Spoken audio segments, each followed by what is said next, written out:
Life along the Padma River in Bangladesh has remained unchanged for generations. It is the country's major artery, a key transportation route, a source of food and fresh water, a place to bathe and meet up with neighbors. As beautiful as this river is, as important as it is to the lifeblood of the country, it's also a natural barrier that cuts Bangladesh in half. The economy suffers because it's so difficult to move people and cargo from one side to the other. The government here came up with a plan to build a major bridge. The World Bank agreed to fund it, and then the Canadian company SNC-Lavalin got involved, and everything went sour. The cost to the poor people of Bangladesh is enormous. Tens of thousands of people cross the Padma River each day in rickety ferries. Hundreds die every year in ferry accidents.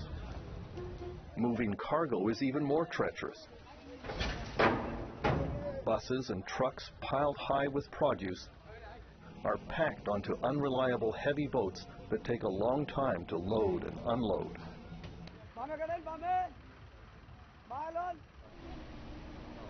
There are regular mishaps that tie up traffic. Trucks are stuck for days in long lineups to get onto the ferries, and so the owners lose time and money, and the national productivity suffers. This site maybe now is running 1 week. Truck driver Muhammad Nikbar Ali has been waiting 1 week to cross the river and is angry that his government has not yet built a bridge. Minister is no good. This Bangladesh minister is no good. The solution to all this was the Padma Multi-Purpose Bridge Project.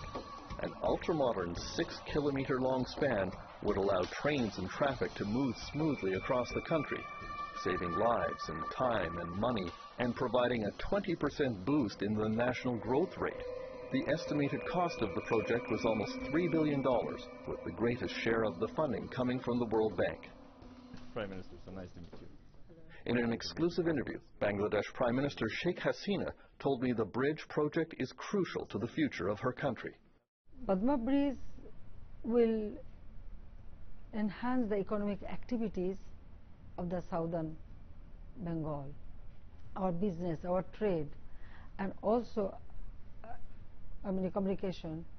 It depends on this bridge. So it is very, very important. From the first moment the World Bank got involved in the Bangladesh Bridge project, it was worried about local corruption. For years, Bangladesh was listed as one of the most corrupt countries in the world on the list assembled by Transparency International. In the last few years, the ranking has improved slightly, but in Bangladesh's largest English-language newspaper, the Daily Star, editor Mahfouz Anam admits that bribes and corruption remain a central feature of life in his country. Corruption at the low level, at the mid-level, corruption because of political influence peddling, corruption because of cronyism. Yes, I'm very sad to say that I cannot make a vigorous stance that Bangladesh's corruption scene has dramatically changed. In June 2011, the Bangladesh government chose the Montreal firm SNC-Lavalin to supervise the construction of the Padma Bridge. The contract was worth about $50 million. Then, 3 months later, the World Bank advised Bangladesh that there was evidence of corruption in the awarding of the bridge supervision contract that had to be resolved before any money would be forthcoming. A special World Bank investigation was carried out by a blue ribbon panel led by the famous Argentinian judge Luis Moreno Ocampo. The first World Bank allegation was that SNC-Lavalin had agreed to pay bribes to the senior Bangladeshi politicians in charge of the project, Communications Minister Saeed Abul Hussein, $5 million and to the former Foreign Minister Chowdhury Kaiser. Many were stunned that such senior, important political figures would be involved. On behalf of the World Bank, Judge Luis Moreno Ocampo alleged a criminal conspiracy to arrange bribes for Bangladeshi officials, which originated in your minister's office. What have you done about it? I can tell you one thing, that time and again we ask for evidences and papers from Canada and also from World Bank, but we haven't received any substantial evidences or papers. They gave you the names. They gave you the dates when these bribes were demanded, when these meetings took place. I'm asking you, what did you do about it? Well, what I did, I gave it to the Anti-Corruption Commission, and Anti-Corruption Commission started investigation. The Bangladesh Anti-Corruption Commission launched its investigation in September 2011, according to senior prosecutor Anis Haq. The inquiring officer and his team found that there were enough material, prima facie material, against 5 persons to initiate a case of corruption, of conspiracy for corruption against them. The Bangladesh Anti-Corruption Commission recommended charges against 5 low-level government officials involved in the alleged corruption conspiracy, but left out the key senior political figure involved, Communications Minister Saeed Abul Hussein. The World Bank investigators heard that Hussein had been asking for bribes from every company that was applying to work on the bridge project. He has a long-time reputation for corruption and is alleged to have far greater wealth than he can account for from legitimate sources. The central minister at issue here in this alleged criminal conspiracy was Saeed Abul Hussein. I've seen him described as the unofficial treasurer of your party. I've even seen him described as your cashier. He's cashier? Treasurer, no? You understand, the allegation is that he raises money on behalf of your party and on behalf of you. We never do it. Our party, he is not the person to raise money. If anybody says so, they are wrong, totally wrong. The allegation of corruption conspiracy came as a big shock. But what was more shocking to me was the way the government reacted. You know, I think any government should have just said, "Fine, let's hear it, let's see it, and then we pick it up from here." But on our part, we started with a very vigorous denial, and that set the tone for the rest of the, investigation and negotiations with the World Bank. I don't understand how you can say there was no corruption in this Padma case. No, when your own anti-corruption listen. When your own anti-corruption commission recommended charges against all of these officials who were involved in the case. Listen, I told you that for investigation, we never, our anti-corruption working independently, we never interfere. But I'm asking you, how then can you turn around and say there was no corruption in the World case? Bank itself, they said, World Bank said there is no corruption but conspiracy of corruption.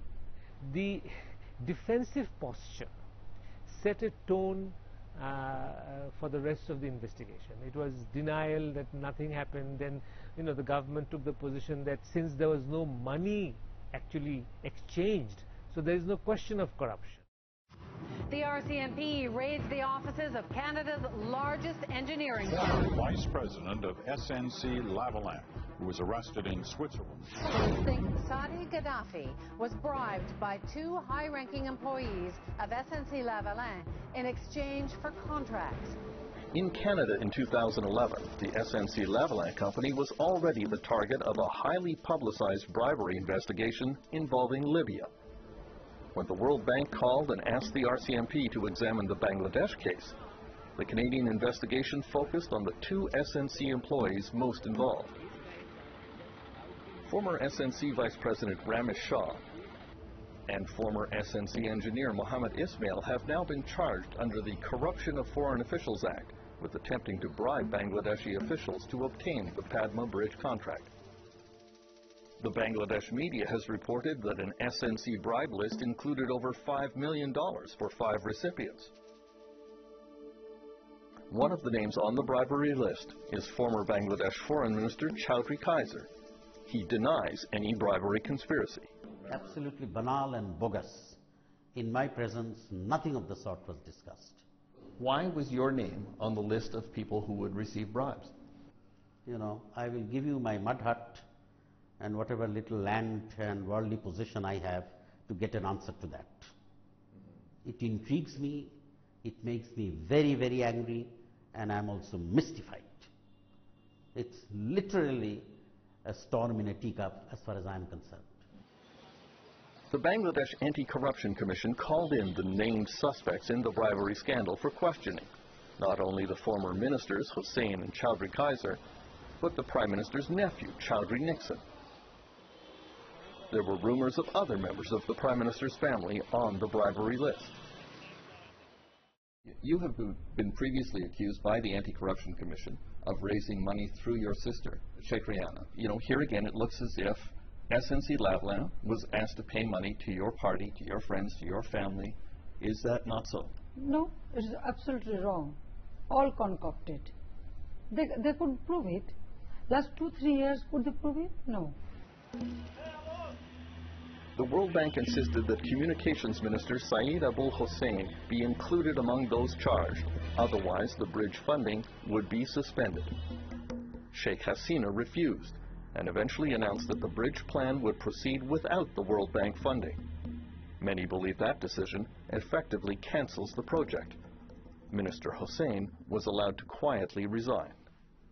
That minister, however powerful or important, couldn't have been more important than the bridge. So at one stage we have to say that because time is passing away, but we need to build up this Padma bridge. So we said, okay, we don't need your money. Do you realize that the Padma Bridge project and this controversy with the World Bank has strained your relations with the international community? No, of course not.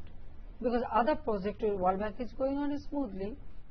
Personally, me or my cabinet ministers or my government is not involved in corruption, and we are not here to make our fortune. We are here to help our people. So we are working very hard to develop our country, develop our people. The World Bank investigation of the Padma Bridge project suggested that SNC-Lavalin had a company code for bribes. They were called Project Commercial Costs, or PCC. At the May 2nd annual general meeting of SNC-Lavalin in Montreal, I asked new CEO Robert Card about that allegation. Was the term PCC used for bribery commonly in SNC? And was this company involved in bribery conspiracies in many other countries? That I can't answer. The answer is provided by these documents obtained by CBC News, which indicate criminal bribery conspiracies in many different countries, including India, Kazakhstan, Uganda, and Nigeria. In some budgets, PCC is shown as a line item.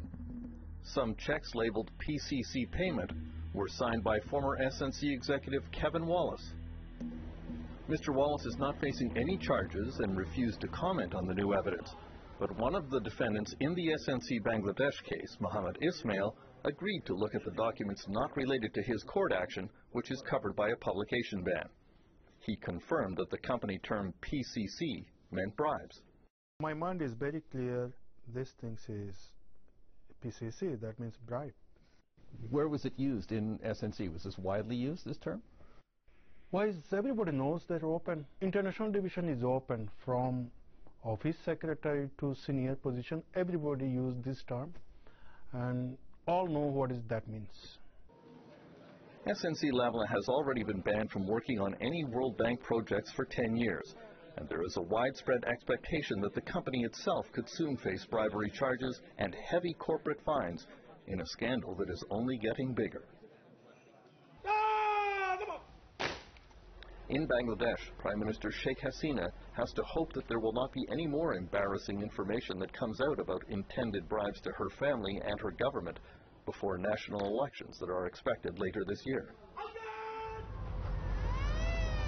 On the Padma River, life will go on with all the dangers and economic damage that could have been avoided if only government officials had not asked for bribes and a Canadian company had not allegedly agreed to pay them. For The National, I'm Terence McKenna in Bangladesh.